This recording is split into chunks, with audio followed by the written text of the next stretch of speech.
Selamat siang, perkenalkan nama saya Alberto Antonio Baho dengan NPM 22153 10332 dengan dosen pengampu Dr. Saimara AM Sebayang SE MSI. Di sini saya mengambil rencana kerja di profesi sipir. Konsep etika dan profesionalisme, pentingnya prinsip moral. Etika profesi membangun kompas moral untuk mengarahkan perilaku yang menjamin mutu pelayanan, menjaga kepentingan publik, serta menumbuhkan kepercayaan sosial terhadap profesi sipir. Dimensi profesionalisme. Profesionalisme sipir mencakup kompetensi teknis, integritas moral yang konsisten, akuntansi publik, serta komitmen pada misi pemasyarakatan yang berbasis pemulihan. Paradoks peran sipir. Dipaksa menjaga keseimbangan antara kekuasaan dan kepedulian, sipir menghadapi dilema yang memerlukan kecerdasan moral serta pemahaman mendalam tentang etika harapan dalam sistem pemasyarakatan. Konstruksi peran sipir. Yang pertama, 5 dilema fungsional. Sipir mengalami konflik antara pengawasan dan kerjasama dengan WWP, disiplin keras versus humanis, aturan versus fleksibilitas, otoritas versus empati, dan loyalitas institusi versus solidaritas kolega. Dua, sipir sebagai pembuat kebijakan mikro. Diskresi operasionalnya membentuk implementasi kebijakan di level institusi. Yang ketiga, kompleksitas peran di Indonesia. Selanjutnya, struktur regulasi dan kode etik. Struktur regulasi bertingkat. Undang-Undang Nomor 12 Tahun 1995 dan Keputusan Menteri 2021 merupakan dasar hukum yang berisi nilai tentang kepatuhan hukum, integritas, dan larangan penyalahgunaan wewenang. Kesenjangan efektivitas. Gap antara norma tertulis dan praktik masih lebar, terutama karena lemahnya internalisasi dan pengawasan serta sistematik dalam organisasi lapas. Selanjutnya, perbandingan internasional. Standar Indonesia menunjukkan kesetaraan prinsip dengan Nelson Mandela Rules, tapi mekanismenya penegakan dan dukungan seringkali kurang memadai dibandingkan negara seperti Norwegia atau Selandia Baru. Matriks dilema etika, dilema loyalitas, budaya tutup mulut atau kode of silence sering membuat pelanggaran tidak dilaporkan karena tekanan sosial, takutan sanksi, dan solidaritas antara kolega. Penyalahgunaan tugatan, tension antara kontrol keamanan dan proporsionalitas seringkali memicu eskalasi kekerasan yang dirasionalisasi demi tujuan mulia. Dari manajemen, menjaga batas profesional dengan WBP membutuhkan kecermatan sebab zona abu-abu relasional berisiko terhadap pelanggaran. Dilema distribusi sumber. Kekurangan fasilitas mendorong praktik ekonomi informal, informal yang seringkali mengorbankan prinsip keadilan dalam distribusi akses di lapas. Desain dan pendekatan penelitian. Penelitian ini menggunakan paradigma interpretif hermeneutik untuk memahami makna yang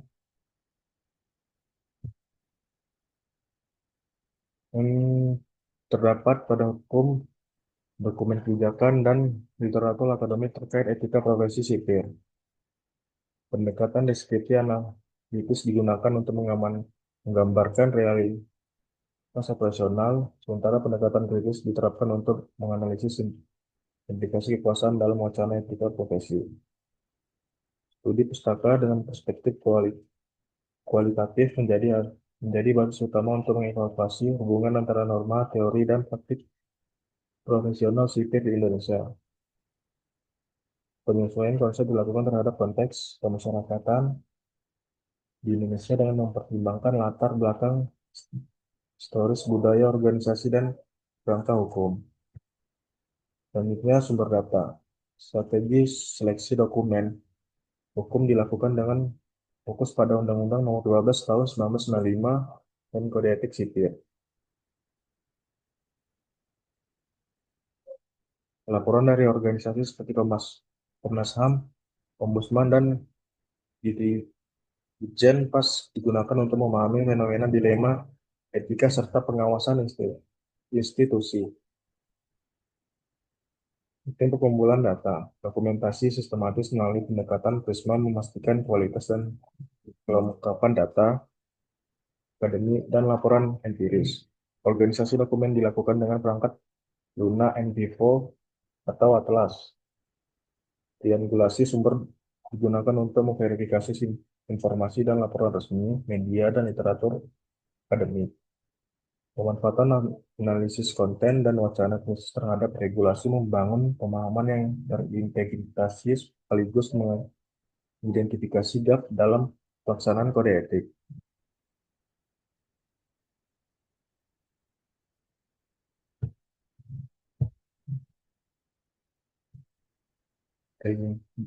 Reduksi data dilakukan melalui ya, selanjutnya teknik analisis data. Reduksi data dilakukan melalui coding otomatis. Penggunaan analisis diskursus kritis membantu mengevaluasi relasi kekuasaan di dalam regulasi dan pelaksanaan etika dalam sistem pemasyarakatan. Selanjutnya, gap analisis diterapkan untuk memahami penjalangan antara regulasi tertulis dan praktik operasional di lapangan serta mengevaluasi efektivitas kode etik.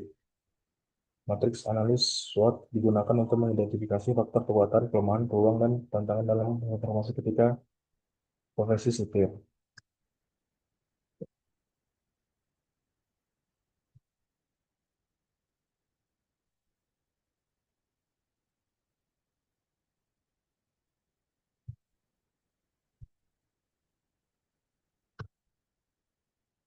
Selanjutnya, peran ganda sipil. Satu, menanggung paradoks perang. Sipir berhadapan dengan dilema peran antara penjaga keamanan dan pembina, menciptakan ketegangan moral dan personal yang perlu diselaraskan untuk menciptakan sistem pemasyarakatan yang efektif. Dua, ketegangan moral dan mental. Peran ganda sipil seringkali menyebabkan stres mental karena tuntutan yang kontradiktif dalam pekerjaan mereka. Menjaga keamanan ketat di satu sisi dan mendukung rehabilitasi WBP di sisi lain. Tiga, solusi inovatif dalam pelatihan. Perlu pendekatan latihan baru yang mengintegrasikan aspek keamanan dan pembinaan agar sipil lebih siap menghadapi tantangan kompleks di lapas.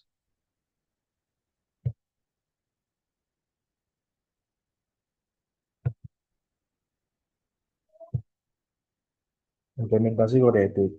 Yang pertama, kendala internal di organisasi.